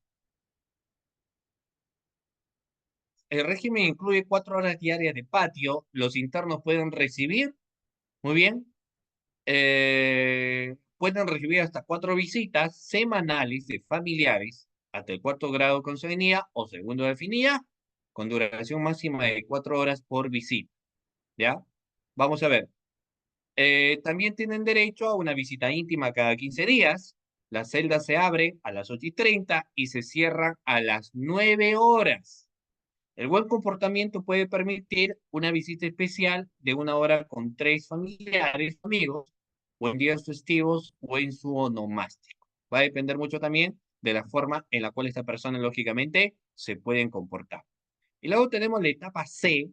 En el caso de la etapa C, el régimen penitenciario incluye 4 horas de patio.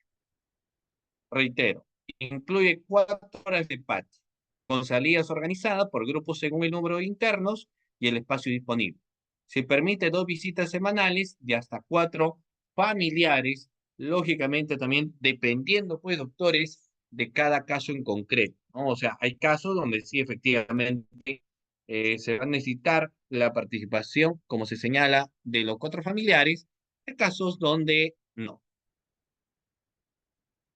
Siguiente.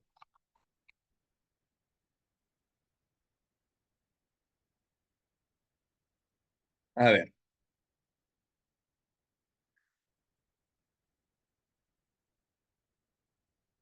reitero nuevamente, doctores, entonces el régimen penitenciario incluye 4 horas diarias de patio, con salidas organizadas por grupos según el número de internos y el espacio disponible, y se permiten 2 visitas semanales de hasta 4 familiares, hasta el cuarto grado de consanguinidad o segundo de grado de afinidad. Amigos y con cónyuge, concubino, con una duración máxima de 6 horas en la modalidad directa. También se permite lo que viene a ser una visita íntima cada 15 días y las celdas están abiertas de 8:30 a 9 horas. Además, el buen comportamiento puede otorgar una visita especial de 1 hora con hasta 3 familiares o amigos en fechas especiales como el onomástico, Navidad, el Día de la Madre o el Día del Padre. ¿De acuerdo? Muy bien. Ok, doctores, entonces, todos estos factores que hemos señalado van a ser absolutamente importante. Vamos ahora rápidamente a mencionarles algunos beneficios penitenciarios, ¿ya? Ok,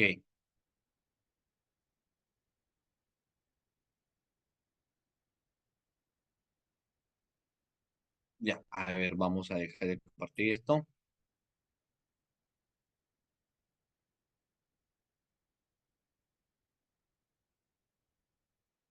Mm, mm. A ver,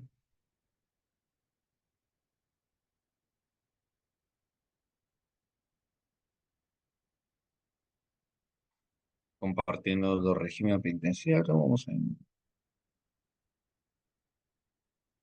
Mm, mm. Ya, aquí estamos. Los beneficios penitenciarios. Pregunta, ¿qué entendemos por beneficios penitenciarios? A ver, a la clase de doctores, ¿qué se entiende por beneficios penitenciarios? ¿Alguna idea? ¿Qué son los beneficios penitenciarios? Vamos a hacer un primer marco conceptual. Si hablo de los beneficios penitenciarios, son mecanismos que promueven la resocialización. Ojo, si no señala, los beneficios penitenciarios son mecanismos que promueven la resocialización del privado de libertad a través de su participación en diferentes actividades laborales y educativas y los servicios psicológicos, legales y sociales que ofrece la administración penitenciaria. Ahora, la pregunta que yo les hago, doctores, es que un beneficio penitenciario, pregunta, a ver, ¿es un derecho o es un estímulo? Pregunta a la clase de doctores. ¿Un beneficio penitenciario es un derecho o es un estímulo? ¿Derecho o estímulo un beneficio penitenciario? Piénsenlo bien, de responder obviamente, ¿no? El beneficio penitenciario, ¿un derecho o un estímulo?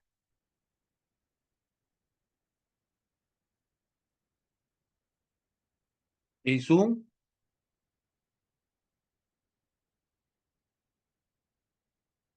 estímulo, pues. No es un derecho, porque no tiene reconocimiento constitucional. Al no tener reconocimiento constitucional, porque claro, para que sea un derecho, tiene que haber un reconocimiento dentro del marco de la constitución política. En la constitución política lo tiene que reconocer como tal, y no lo reconoce, ¿de acuerdo? Entonces, por ende, no es un derecho, es un estímulo. Los derechos se exigen. Yo tengo el derecho a la vida, derecho a la salud, derecho al trabajo, exijo trabajar. Pero en el caso de los estímulos, yo tengo que ganarme. No es que me lo van a dar, yo tendría que ganarme. Y para ganarme, por ejemplo, ¿la semilibertad es un derecho o es un estímulo? Yo no voy a lograr, lógicamente, una semilibertad si previamente yo no cumplo, pues, con ciertos requisitos que me imperan, y sobre todo cuando yo, de acuerdo al informe técnico que me da el establecimiento penitenciario, advierta que yo estoy en condiciones realmente de resocializarme. Si eso lo establece, si eso se ve, la figura cambia. Si no, es diferente, ¿no? Y eso es un punto, como les digo, bastante interesante que hay que tener en cuenta, ¿sí? Entonces, los beneficios penitenciarios son mecanismos que promueven la resocialización del privado a través de su participación en actividades laborales, educativas y los servicios psicológicos, legales y sociales que ofrece la administración penitenciaria, así como a través de actividades que los propios internos implementan pues con su propia finalidad. Entonces, como hemos establecido, un beneficio penitenciario, doctores, no es un derecho, es un estilo. Incluso ya eso la Constitución Política del Tribunal Constitucional lo ha establecido, ¿ya?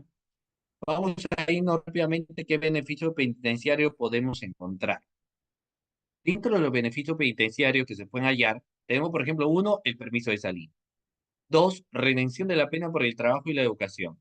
Tres, semilibertad. Cuatro, liberación condicional, visita íntima y otro beneficio o estímulo que la autoridad penitenciaria considera conveniente. ¿De acuerdo? Y vamos al permiso de salida. Para el permiso de salida, doctores, no es que una persona se le ocurre y diga, yo voy a salir. Si no saben ustedes cuáles son los requisitos para que una persona realmente pueda tener permiso de salida, primero que este mismo interno esté poseyendo una enfermedad grave que tiene que ser evidentemente comprobada, lógicamente, con un certificado médico, o tenga que haber la muerte del cónyuge conviviente, padres, hijos, hermanos del interno, por ejemplo, ¿no? Entonces, si un familiar está mal de salud, está enfermo, uno podría solicitar un extra semilibertad, lógicamente, para poder visitarlo. Yo necesito saber dónde está, tengo que ir ahí, necesito visitar, ¿no? Por enfermedad grave, que como la norma también lo establece, tiene que estar debidamente comprobada. Nacimiento de hijos del interno, ¿de acuerdo? O cuando se tenga que realizar gestiones personales de carácter extraordinario que demanden por la presencia del interno en el lugar de gestión, por ejemplo, ¿de acuerdo? O realizar gestiones para la obtención de algún trabajo. Entonces, esas son algunas características que obviamente hay que tener que acreditarlas, ¿no? No es que uno va a decir, se murió un familiar, quiero que me des el permiso y cuando al final no sabemos si a ciencia cierta dicho familiar se haya muerto, no. Tendría, como le señalo esto, tener que acreditarse. Si dentro de la acreditación dice, va, efectivamente sí, sí está exigiendo un beneficio penitenciario que de acuerdo a norma sí le corresponde, entonces, en ese caso en particular, sí, no habrá ningún problema y todo estará bien, ¿de acuerdo? Y así vamos a ir, pues, siempre con la regla de evaluación. ¿De acuerdo? Muy bien, sigamos. Atendiendo a las razones extraordinarias de su concesión, los beneficios de permiso de salida puede concederse incluso cuando el interno se encuentra sancionado con una falta grave, no hay ningún problema. En caso de que se fundamente en la muerte de un familiar o enfermedad grave, entonces en ese caso también, doctores, uno va a obtener lo que es un beneficio penitenciario en esos casos, ¿ya? eh, para que el interno busque y tenga acceso al beneficio de permiso de salida, por ejemplo, deberá presentar una solicitud ante el director del establecimiento penal donde se encuentra recluido, explicando en primer lugar la razón por la cual solicita el beneficio y, de ser posible, adjuntando un documento que acredite dicho beneficio. El director del penal, dependiendo de la naturaleza o urgencia de la cosa invocada en la solicitud, podrá conceder ya sea de manera inmediata el beneficio o disponer que el Servicio Social del Penal verifique la causa invocada antes de expresar su decisión. Ahora, si lo revocan, bueno, puede volver a solicitarlo. ¿Cuánto es el tiempo que me pueden dar como beneficio penitenciario de permiso de salida? Me pregunta la clase. ¿Cuánto es el tiempo, doctores, que una persona podría gozar del beneficio penitenciario de permiso de salida? ¿Cuánto es el tiempo? ¿2 días, 3 días, 8 horas? ¿Cuánto es el tiempo que una persona podría estar? ¿2 horas? ¿Cómo permiso de salida 2 horas? 2 horas. ¿Cuánto? 72, claro, 2 horas. 2 horas, no, 72 horas, una persona podría estar, ¿no? No, ¿qué vas a hacer, pues, 2 horas? O tiene que estar hasta 72 horas, ¿no?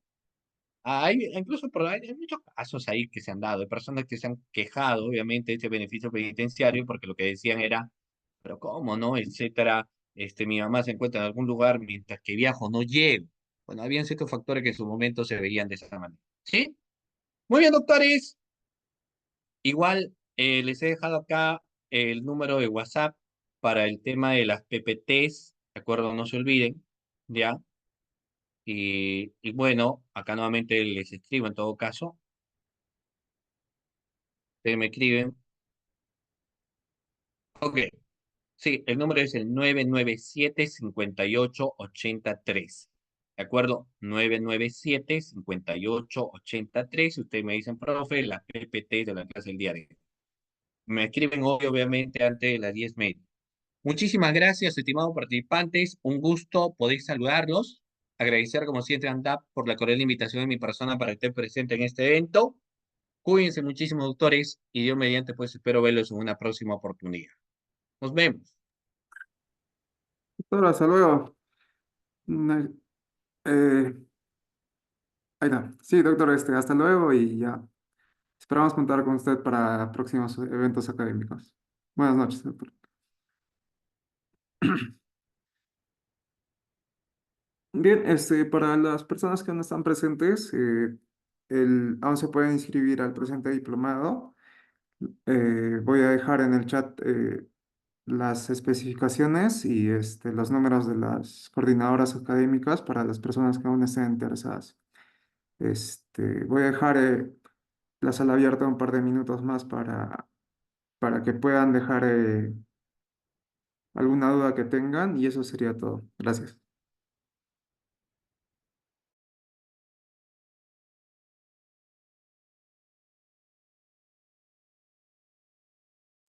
Una pregunta, doctor. Ante todo, buenas noches. Eh, ¿Cómo se llama el diplomado? ¿Cómo el certificado? ¿Cómo vamos a poder obtener?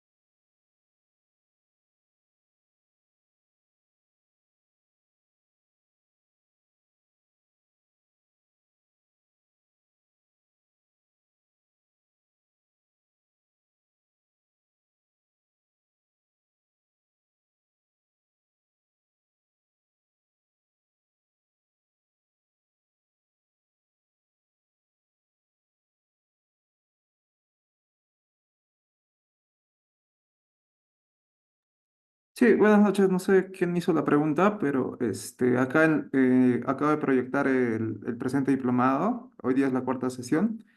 Y en el chat voy a dejar el número de las coordinadoras académicas y las coordinadoras de ventas de ANDAP para que se puedan comunicar.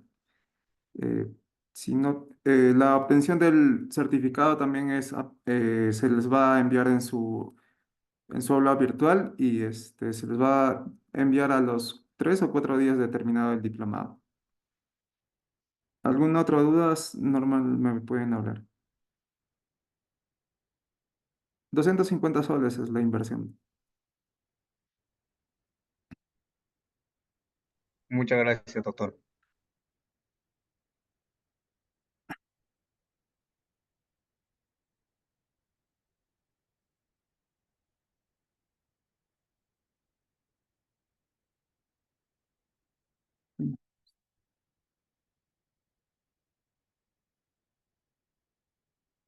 Bien.